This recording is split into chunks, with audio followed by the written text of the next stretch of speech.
When we talk about church power and power as it's exercised in the church, we're talking about a very different kind of power or different use of power than when we talk about power in the political sense or in most other contexts. We are, as with all Christian understandings of power, we're talking about a power of servanthood when we talk about the church, where it's not a power of force or of brute strength, but of living and leading in such a way as to become conduits for Christ's power working through us. But there are still situations in the life of the church where a decision has to be made, and there are disagreements as to what that decision is. And so we've talked about majority rule for most decisions as part of Robert's rules and part of theological basis for that as well. We've talked about the 2/3 majority rule as another way that for undoing previous decisions that have been made or limiting some individual rights requires a larger majority. But there's also disagreements between different councils within the church, between different pieces within a congregation, between the pastor, the elders, between perhaps a committee on ministry that's overseeing something going on in a congregation.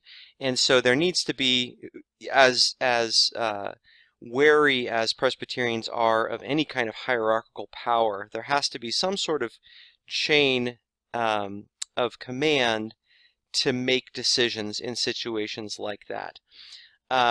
The ideal is to arrive at some sort of consensus rather than having, pointing your finger and saying, this is how it shall be.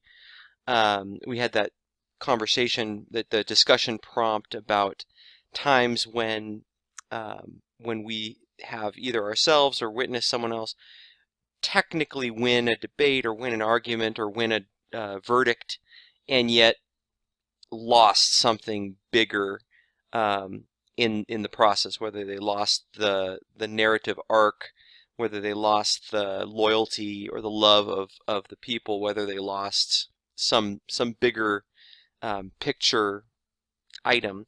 And that can happen when power is misused or misapplied, where one person or one council has the technical right to do something, but if it's not applied in a way that's at least trying to find consensus, then it ends up being a counterproductive application of that power.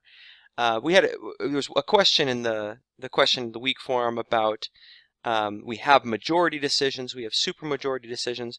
Are there any decisions that are that have to be unanimous? And officially, there aren't any in the Book of Order. In theory, the bylaws of a particular church might require a unanimous decision on certain things, but there's a wariness about unanimity even when consensus is the goal, because if something has to be decided unanimously, that gives one person the veto power, which works against the principle of shared responsibility and shared power. So there's a tension even in that idea, the difference between the ideal of having everyone on the same page, but also the ideal of not having one person have too much power. That can pull in different directions in this.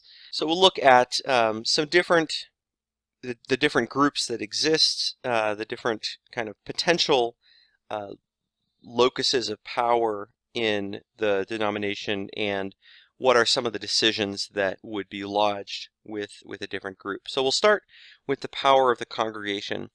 The congregation is not technically one of the councils of the church, although sometimes it's lodged as one of the councils because it does have some decision-making role in a limited sense. But most of the decisions at the congregational level, of course, are made by the session. But the congregation has the power to elect its officers, its ruling elders, its deacons, and to determine the terms of call for the pastor.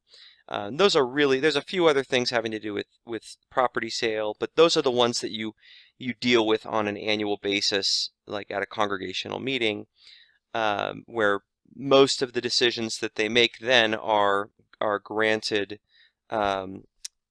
to the officers as their representatives. But that decision as to who is going to represent them does rest with the congregation. And this is when you're pastoring a church and you have people who have come in from another tradition, especially the congregational churches that do give a large voice to the individual members, this can sometimes be require some explanation as to why the congregation does not have more say in certain items that are decided by the session. The power of the pastor, of course, the pastor is not a council, but again, we're talking about councils and powers, and there are a few power authority roles that are given to the pastor. And again, you need to be very careful in how this is used, and not throw the book of order at someone and say, oh, you don't like my sermon? Well, look who gets to choose what I preach on. It's me, ha ha ha. Yeah, it's not gonna fly in most congregations. So there are certain powers that are granted technically to the session, but in practice, many of the elders will defer to the advice given by the pastor. So say deciding a curriculum for a church school, for a Sunday school class or something, that power is given to the session to decide that curriculum, but there are a lot of elders that will say, well, look, we hired this pastor because they have the theological education that we don't have to that degree, and so I think we should listen to the pastor. And so the pastor's voice is magnified as an influence even when the vote on a particular issue within the session might just be equal to every other vote. And you want to be very careful in how you use that influence as well. And there's not as a rule, but as a kind of best practice, a lot of pastors will refrain from voting or strongly stating their opinion on most issues because their voice tends to be magnified, and so they'll take that tie breaking vote role, but take a step back in terms of stating their opinion too early in a debate to let that develop within the session. So that's more of a wise approach to moderating debate, more than a muzzling of the moderator at the session level. If you're moderating presbytery, there's a stronger sense of not showing your opinion of something and letting the debate develop. Beyond that power of influence, there's really just a couple things where the pastor has the final say, and that would be having to do with the sermon and the scripture readings. Obviously, those two are or ought to be closely connected.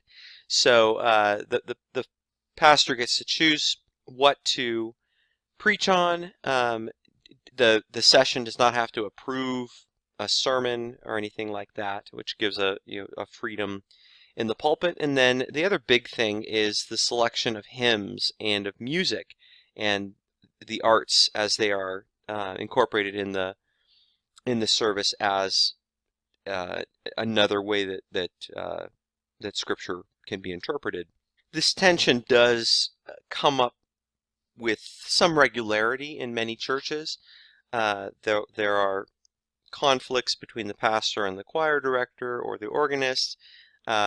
Maybe the pastor wants a certain hymn sung to go along with the sermon, but the choir director doesn't think it's very singable, and so they try to veto that when they don't have the power. Or the music director, choir director has chosen an anthem for the choir that perhaps is not theologically in keeping with the tradition or with Christian teaching in general. You do get a lot of Christian music that contains some heretical aspects, and the pastor has the right to, again, first through trying to get the music director, choir director, organist on the same page. But then if push comes to shove, the pastor has the right to determine what that music is. And moving on to the councils in the proper sense, at the congregational level, a lot of this will be very familiar to you, if not from your own work in the Presbyterian Church, from your reading of the Book of Order and dealing with stuff in the class to this point. But you have the session. Most of the decisions at the congregational level are made by the session. A session must meet at least quarterly, although most churches, the session will meet monthly or close to monthly. Some sessions will take off a month in the summer and meet 11 times over the course of a year. And when you look at what the session is responsible for, it does align largely with the notes of the church and in the Reformed tradition, the notes of the true church. We talked about that when we were talking about the notes, about how that part of that argument as to whether the third note of ecclesial discipline should be included. And one argument for that is that does rest very strongly with the session, whereas the word preached, the sacraments rightly administered, lean very heavily with the teaching elder, although there is a shared responsibility there where on one hand the pastor has the right to choose the scripture, to write the sermon, and yet there's this sense that the session is supposed to ensure that the word is preached. And part of that is if the pastor is on vacation or sick or something, it falls to the session to ensure that still takes place. But there's a kind of balance of responsibility there between the pastor and the session to make sure that these marks of the church or these notes of the true church are being fulfilled. The session approves, that second note of the Reformed Church, approves the celebration of the sacraments, while the pastor is the one that administers the sacraments. So there you get a very clear sense of the shared responsibility, where the pastor can't decide on their own to say, well, hey, I think we really need to baptize someone, or I think we really need to celebrate the Lord's Supper next week instead of 2 weeks from now. All of that has to be approved by the session, even though it's the pastor that is performing the actual actions. And a lot of the language of what the session is responsible for is to provide for X, Y, and Z. Which allows some latitude for the way that the session does that, but the onus is on the session to make sure that those things are happening. Some of the particular things, the session approves members, brings the membership into the church, does whatever is responsible for any kind of membership training. There is the language in the Book of Order of examining those who come for membership, which it's sort of a weird way to speak of membership, especially in our day when many churches would do anything to get more members. So you say, well, why on earth would we put them through the ringer to make them join the church? And also when the fundamental thing that someone needs to affirm in order to join the Presbyterian Church is that they trust in Jesus Christ as their Lord and Savior. So they don't have to believe or buy into or understand all of the particulars of Reformed theology or of the Presbyterian system, but the session is supposed to make sure that they have a basic sense of what they're getting into, and that they are prepared to make that confession of faith in joining the church. But some churches require a 2-year-long membership class. Other churches don't really require anything but the just basic understanding of the questions that they're going to be asked. And so there's a wide range in what a session can require for a member. The session is responsible for ordaining their own elders and deacons. So historically, the presbytery has been responsible for ordination of teaching elders, of ministers of word and sacrament, but at the level of the session itself, ordination is the responsibility of the session for deacons and for ruling elders. The session is responsible for overseeing the ministries of non-ordained staff. So a lot of times a youth director or someone will refer to the pastor as my boss, and it's not quite that way. The pastor might be the head of staff, but does not function as the boss or shouldn't, in the way that we often think of. But that's just sort of this hierarchical understanding of church leadership that really gets sort of in your head from other leadership structures that we're used to. And this session has a huge responsibility for the finances of the church, for determining the church budget, for keeping track of finances, for making sure that there's a good stewardship of the money, including running audits and making sure the numbers all add up. And then that is checked at the level up by the presbytery to make sure that the session is fulfilling that obligation. The session is moderated by the pastor of the congregation. In circumstances where the pastor is going to be gone and it's a planned absence, a vacation, back in the days when there were vacations, then the presbytery or the pastor can designate another teaching elder from the presbytery to moderate in their place. That is the usual way in which someone other than the pastor would moderate. There are churches that have a commissioned ruling elder instead of an ordained teaching elder, and a CRE is able to moderate that session, but would not be able to, under most circumstances, fill in for another session. You'll notice the language of G30104 when it talks about the pastor as the moderator of the session. It says that when it's impractical for the pastor to moderate, he or she shall invite another minister of the word and sacrament who is a member of the presbytery, or a person authorized by the presbytery to serve as moderator.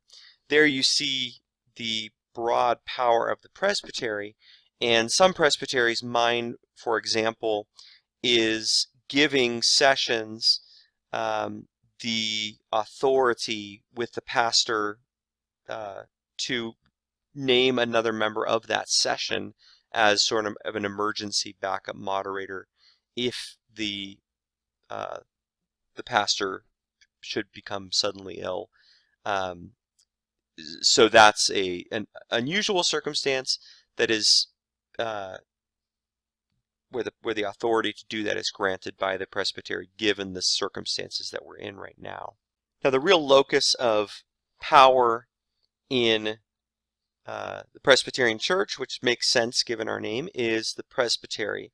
And we saw in the history of the Presbyterian Church in the United States how that developed and really focused and honed in on the presbytery as the central place where power and authority is lodged. Presbytery is to meet at least twice a year. There are some presbyteries that meet every month or almost every month. My presbytery used to meet just about every month. We now meet 5 times a year. And the presbytery has a lot of designated specific powers, but also has the default power if something is not clearly given to another group or another individual in the Book of Order, then that responsibility, that authority, falls to the presbytery. There is part of this emphasis within the whole denomination on shared power between teaching and ruling elders. A presbytery is to be made up as closely as possible of equal numbers of teaching elders and ruling elders. The ruling elders that are serving as commissioners to presbytery are not technically members of the presbytery. That would be the teaching pastors and then the teaching elders plus a few other individuals like the clerk of the presbytery. But the presbytery is to strive to have equal representation of the pastors of the churches and then the congregations themselves as represented by a ruling elder, or with larger congregations, sometimes multiple ruling elders representing the congregation at the presbytery. We saw again in the history of the Presbyterian Church the huge battle that was waged over the right to ordain ministers of word and sacrament, teaching elders. And through most of those battles were between the synod and the presbytery more than the other direction, session and presbytery. But that battle was won by the local control of the presbytery, and the presbytery retains that role to this day, the ability to ordain teaching elders. The presbytery has now some leeway in how it does this. In the older versions of the Book of Order required that a presbytery have a committee on preparation for ministry, a CPM. That is not required in the current version of the Book of Order. It just says that the presbytery oversees this process and can designate that responsibility as necessary.